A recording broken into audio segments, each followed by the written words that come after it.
Hi guys, welcome to Food for Life's very first video.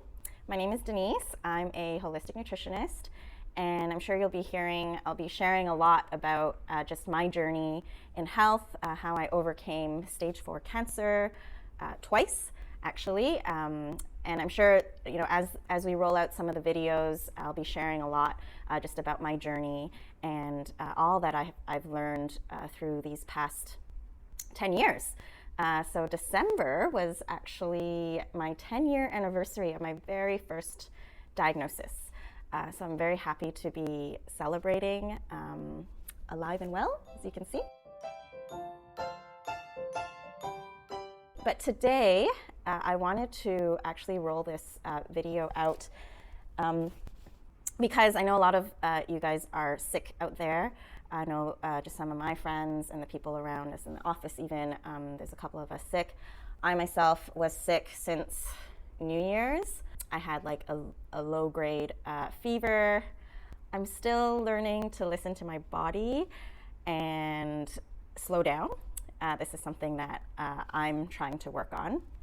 But unfortunately, I decided to ignore all my warning signs, and I pushed through and continued going to work, doing the things that I normally do, and I didn't rest enough. And came Friday, just this last Friday, I became quite ill, and I was just completely out. Anyways, but this is what inspired this video. Just having, I think, less than 48 hours, I feel a lot better. And it was Friday night when I got home, and I said, all right, I really need to do something. So first things first, what did I do? I went into a fasting mode. So I did not eat supper. I was having some bone broths, just a lot of liquids, and went straight to sleep. So the reason why I decided to go into a fasting mode first, and I fasted all throughout Saturday as well, is because when we are digesting our foods, when we're putting foods into our system, and our bodies then need to spend that energy to digest. And when we're spending that energy to break down our foods, to digest it, then we're taking energy out of our body's healing. And our bodies need a lot of energy to heal. Yeah, so fasting. So I definitely recommend fasting, even if you can't go on strictly no solids, then you could just turn to soups, blended soups. That will also help. I was living off of bone broths, absolutely love them. We have a powdered bone broth version, so you don't have to make your own, and I particularly like these ones that we source just because it is organic. It also has turmeric in there, and just very easy. So 2 teaspoons in hot water, sipping on it throughout the day. You can also add a bit of Himalayan salt to it so that your electrolytes are being replenished as well, and your minerals are being replenished.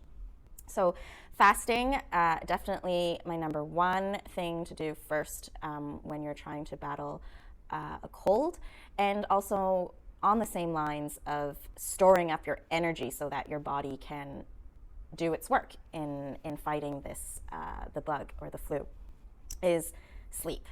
I know a lot of people have issues with sleeping, and so perhaps if you are having issues with sleeping, then what I did, actually I wasn't having any issues sleeping, I could have conked out easily, but just to make sure that I was getting a deep restorative sleep, I took some melatonin. So I went up to 9 milligrams of melatonin, which is completely safe, just in case you're wondering. And that just made sure that I wouldn't wake up in the middle of the night, and I was just going into a deep restorative sleep, because now we know that it's not so much about the amount of time that we sleep, although depending on your genetic makeup, that will definitely come into play. Most people cannot survive or cannot do well on 5 or 4 hours of sleep, but it's less about the amount of time, it's more about quality of sleep. And so it is in our deep sleep, our stage 4 sleep, is where we're doing the healing. And so we want to make sure that we are sleeping well, we are sleeping efficiently, so that our bodies can do the work of healing. Getting over an illness, if it's just a cold, a flu, even if I have a fever, I really just don't take any medicine. I don't even have any medicine at home.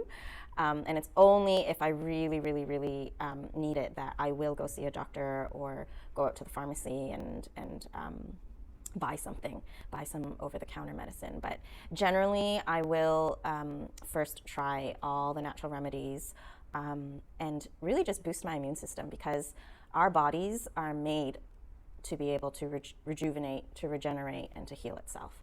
We just need to make sure that we're providing the right environment for it to do that. And we also need to be providing the right nutrients. So yeah, fast, sleeping, drinking tons of fluids. So, I spoke about bone broths. That is amazing for also our gut, our immune system. But just, on herbal teas, I was on a great echinacea tea. Do stay away from caffeine. So I'm not saying live off of coffee and sodas, everything that's nutritious and that will help boost your immune system. I was also on this special cocktail drink that I made since it was Friday night and obviously couldn't go out. Was sick at home, and so I decided to make my own immune boosting cocktail, which I will share with you guys later. And actually the recipe is on our blog, so make sure you check that out. But I was drinking this 3 times a day. It actually tasted great. So what did I do during the day? Because, you can only sleep for so long. And I also know that sunshine and getting fresh air is also really important. So what I did was, I was really, really tired. I was fatigued, but I was probably feeling worse just being at home in bed. So I forced myself to go out, to take a walk around the area. I, of course, had my mask on. This is very important. You don't want to infect others, and you also don't want to get more viruses or other bugs in. So definitely have your mask on when you're out. Be considerate towards others as well.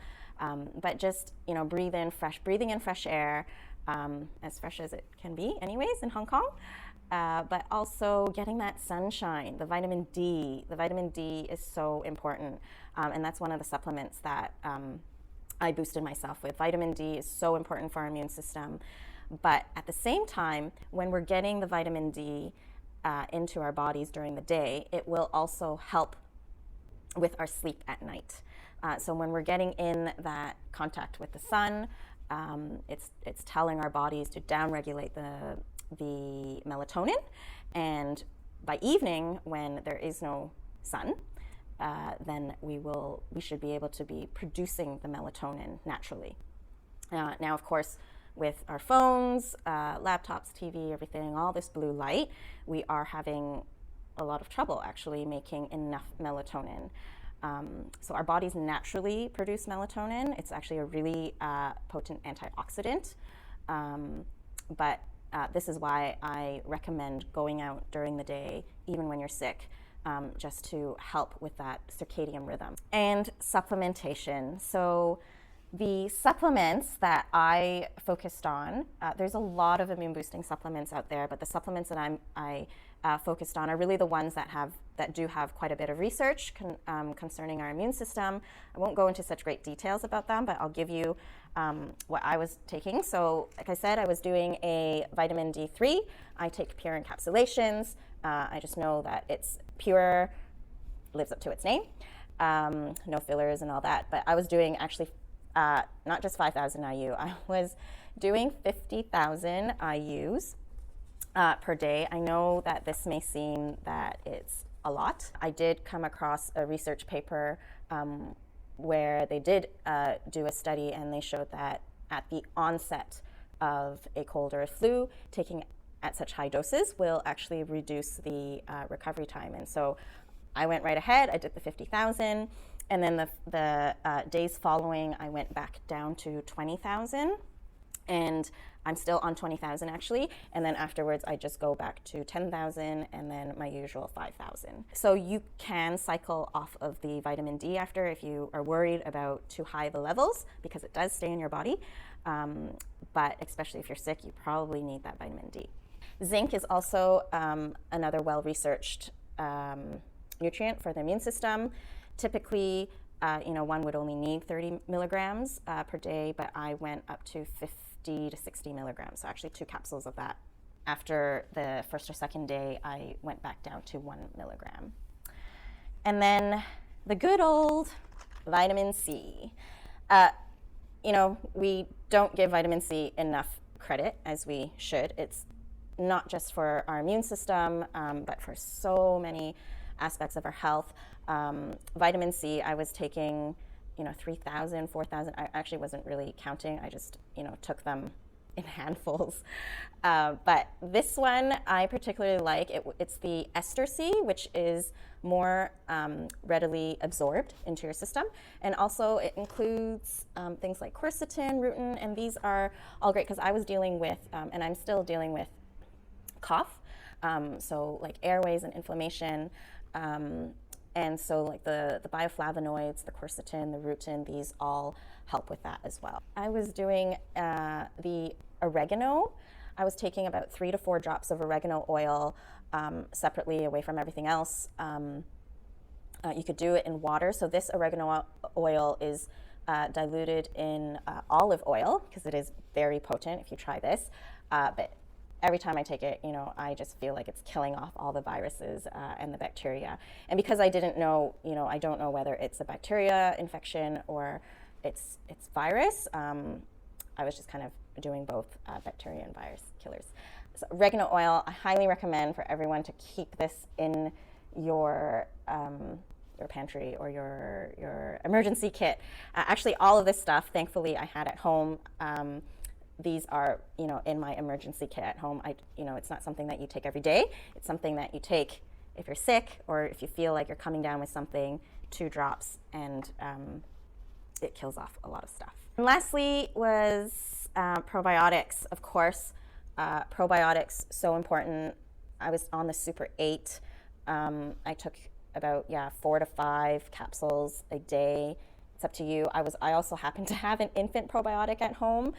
It's completely fine to rotate your probiotics. It's good to have different probiotic strains. And just, going high dose on supplements actually is something that you would need to do if you're trying to heal and if you're trying to shorten your recovery time. So, it's not going to work. Your vitamin C isn't going to work if you're just taking that 1 capsule a day. And so that's why I wanted to go through the supplements and the doses that I was taking it at. Of course, I have to say that, this is just my suggestion. I'm not here to treat anything. And of course, if you are feeling unwell, really unwell, go see a doctor who can, run more tests with you. I always recommend going to see a functional medicine doctor or a naturopathic doctor, somebody that is looking at your body more holistically rather than just giving you, an antibiotic.